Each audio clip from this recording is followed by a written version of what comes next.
How to make YouTube channel. Open the YouTube app on your mobile.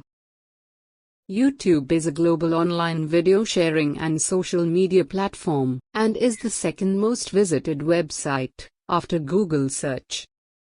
Click here on Profile Picture. A drop-down menu will be open. Now click here on your channel. This type of interface will be shown to you.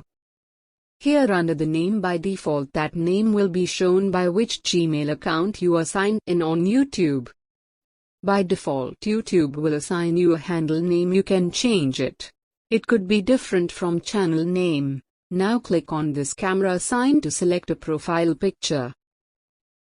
It will directly take you to your mobile's gallery. Here select a picture which you want to show as your channel's profile picture.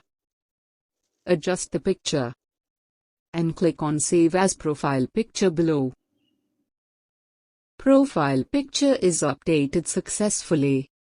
You can change channel name by clicking on this pencil sign.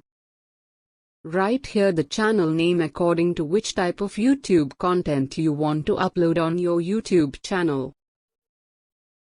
Knife and fork. I choose this name for my channel. I made this channel for cooking videos, so I choose a name according to it. Click on this Save button. Now click here on this Create Channel button. You can see, channel is created successfully. I hope you understand. Then please subscribe my YouTube channel.